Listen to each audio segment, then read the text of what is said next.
Hey guys, so I've just filmed my favourites video, hence why I'm dressed the exact same, and I asked on Twitter again whether you wanted a favourites video or a skin, and the majority was favourites, but a lot of you guys did want to see the skin update, and I'm just gonna fulfill the request basically. So I'm feeling a bit like having a marathon of filming anyway, so this is good because I'm kind of jittery today. So I'm not going to go into like a huge massive background story about my skin. I will leave the link below to my last skin video, which was really long, and I talk about basically most things about my skin and my history. This video is more going to concentrate on what I'm currently doing, but I'm going to put a little disclaimer out there because I didn't do so last time and people were going crazy. Basically, I'm not saying I have the worst skin in the world, and I don't have the worst skin in the world, but I did suffer with mild spots basically, and I don't really care, to be honest, what everyone's gonna say, and anyone who is going through it will understand that even when you have a few spots you get upset about it. So I'm not saying I had a full acne or anything, but I did have, I went to the doctors, I did have mild acne, to put it lightly, and I'm wearing makeup, so obviously you can't see the full effects of what it's done to my face. And again, I'm going to say this because I feel like I have to, otherwise I'm going to get people saying, Barbara, you're just chatting rubbish.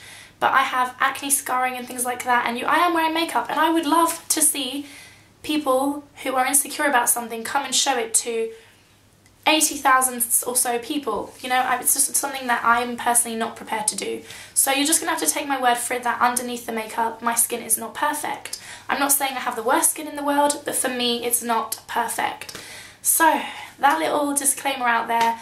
I'm a lot happier with my skin now than it was kind of even like a month ago, but still I'm not to that point where I'm like 100% happy with it. I'm going to firstly talk about what I'm doing at the moment, dietary wise. So I'm not saying, again, I'm an expert, I'm not saying that necessarily what I'm doing is good for you, but I've cut out dairy completely from my diet, and this was kind of like the little trial period of, I don't know, I've just basically had a little trial period to see whether it was actually going to help, and oh my god, you guys, I just can't believe it. If someone had told me that this is what was wrong with me, I would be, this could have been resolved like 2 years ago, and I'm not saying that cutting dairy out of your diet is gonna totally change your skin, but this is what's working for me.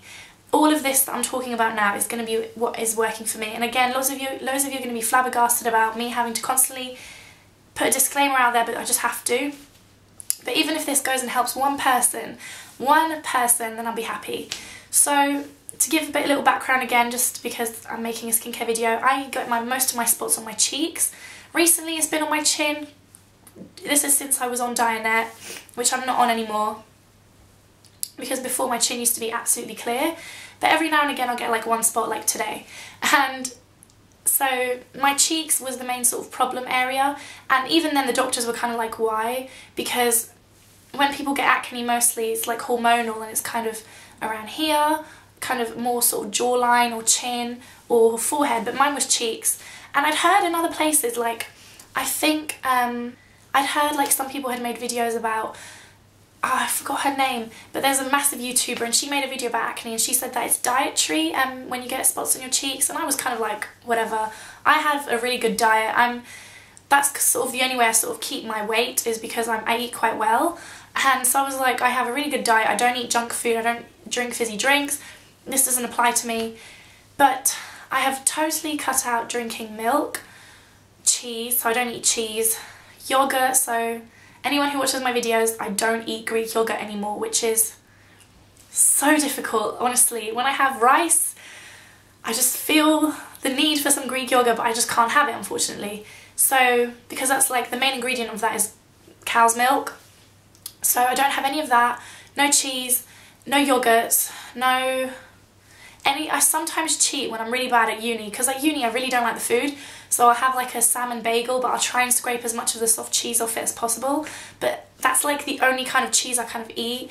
And every now and again, obviously when I don't read the cereal bars and things like that, there's like milk powder, but I have cut out, I'm not saying I go and read every single label and I'm like, oh my god, if there's a little bit of milk, I can't eat this, because Otherwise I won't be able to eat anything, because nowadays everything contains cream, milk, butter.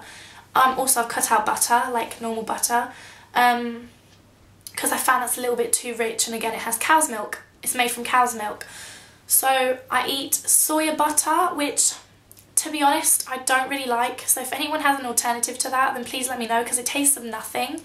I haven't drunk milk in ages, and to think, you guys, this is another thing, I used to have coffee all the time. I've cut out coffee completely from my diet. I haven't had coffee in it's been about 2 months now, I think, that I've gone dairy free. So I haven't had coffee. I know that's not meant to be, that's got nothing really to do with dairy, because I used to have soy milk with it, but I don't drink soy milk either because apparently it's got estrogen and stuff in it, and I'd rather not deal with that. But coffee is not meant to be that great for your skin anyway, and I kind of pride myself on drinking lots of water and things like that. I'm not saying I'm a total angel, and I do have chocolate every now and again because obviously chocolate has milk in it.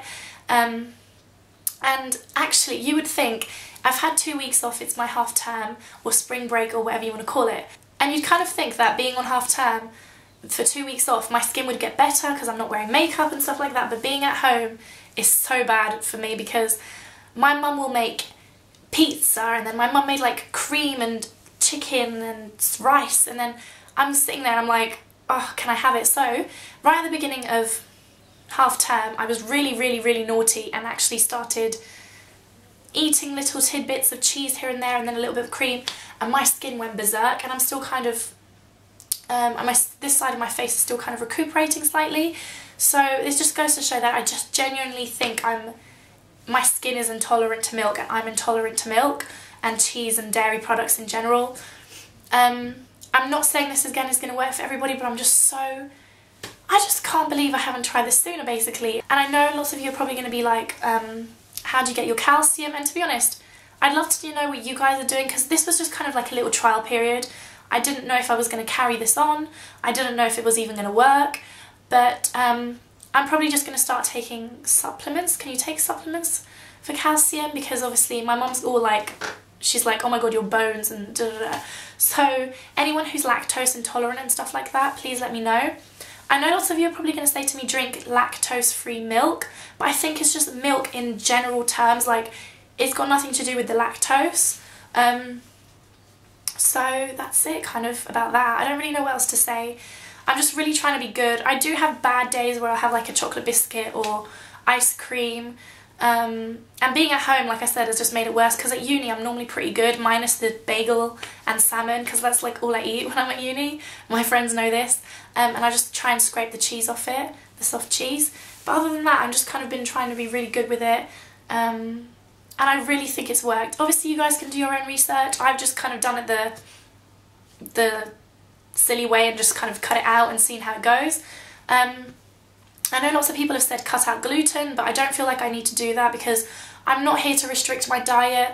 I already feel like I can't eat so many things like pizza, mozzarella, oh my god, parmesan, the list goes on, and I'm a cheese lover, so unfortunately that's just the way the cookie crumbles. But basically, my skin, what I'm using at the moment is kind of like a mishmash of things.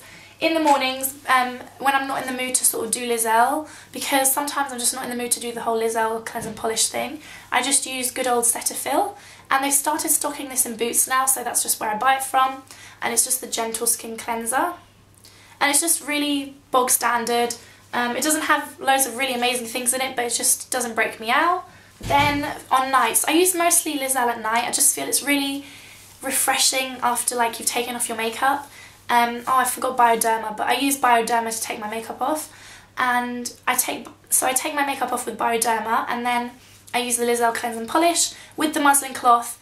And because I have so many muslin cloths now, I tend to really kind of just use one for each time I wash my face, although you can use it up to like 2 or 3 times, but I would say if you have acne prone skin, change your muslin cloth regularly. Then again, I said this in my favourites video, I use different things on different parts of my face because not every part of my face is acne prone or has a spot. So I use Panoxyl. I just bought another one of this, Panoxyl 2.5 gel on any blemishes, and if I ever feel like I'm getting a little raised bump, I put this on and it normally doesn't make it come up. Only downside to this is I find that it really scars my skin. I used to use Zinnerit, which some of you guys might know what it is, and it's actually prescribed by your doctor, but I don't use that anymore just because it's too drying and I don't feel like I have that much, I don't have spots that much anymore because of the dairy-free thing. Like literally, you guys, when I'm really good on the dairy-free thing, my skin is clear. I'm not saying clear of acne scars, but clear of spots. Like clear, no spots. So there was a little period before half term where my skin was good. So the only thing about this is that it does scar quite badly. I don't really know if anyone has any recommendations for scarring. Let me know down below. Moisturizer wise, I'm still using something I was prescribed ages ago by my dermatologist in Italy, and it's Zeroac Nano Cream, which I can't get in the UK, and as you can see I'm like nearly out. So I've been basically going berserk on trying out new skincare, and I was thinking if all fails I'm going to go back to La Roche-Posay Effaclar M. And I stocked up on this because I can't find it anymore. I'm finding it really difficult. The only thing that makes me kind of sad about this is that it has perfume in it. One of the last ingredients though, down at the back. So this is kind of, I don't really want to go back to this if I can help it. So what I've bought is, I bought the Olaten Natural Repair Face Cream. More to use, I asked Rhiannon from the Beauty Explorer on Twitter how she liked this, and then she told me, Barbara, if you have oily skin, stay clear. And I was like, oh Rhiannon, I've already bought it. If anyone with oily skin has used this, let me know how it works for you if it's clogged your pores. But I wouldn't use that under makeup anyway. Then another thing I was thinking of using when my moisturiser runs out is the Clinique Dramatically Different Moisturizing Gel. I haven't really given this a try again because my skin was gone a bit berserk in half term and I was kind of like, I don't want to make it more berserk. So let me know again what you guys think of this, and I'll just keep you guys updated on these products basically. I also got a sample from eBay of the Estee Lauder Idealist Even Skin Tone Illuminator, and I haven't really again given this a try, so I'm just so scared. When I get a skincare product I'm so afraid to use it because I'm like, I'm gonna get a spot. I know I am. Hopefully someone got something out of this. Give the dairy thing if you want, like, give it a try. I mean, what harm really is it going to do? And yeah, I hope you guys enjoyed this video, although it really wasn't anything. I know some of you guys on Twitter have told me that you have tried the dairy-free thing and it has worked, so I'm so happy. Yeah, hopefully it helps some more of you guys out if you have mild sort of spot problems. I'll see you guys all soon. Let me know about any kind of good scar treatments. I was thinking of also trying the new Origins serum thing they've come out with, but I'm not really sure. Yeah, I'll see you guys all soon, and I hope this was interesting, even though it really wasn't because my skincare is really basic. And I'll see you guys all soon. Bye!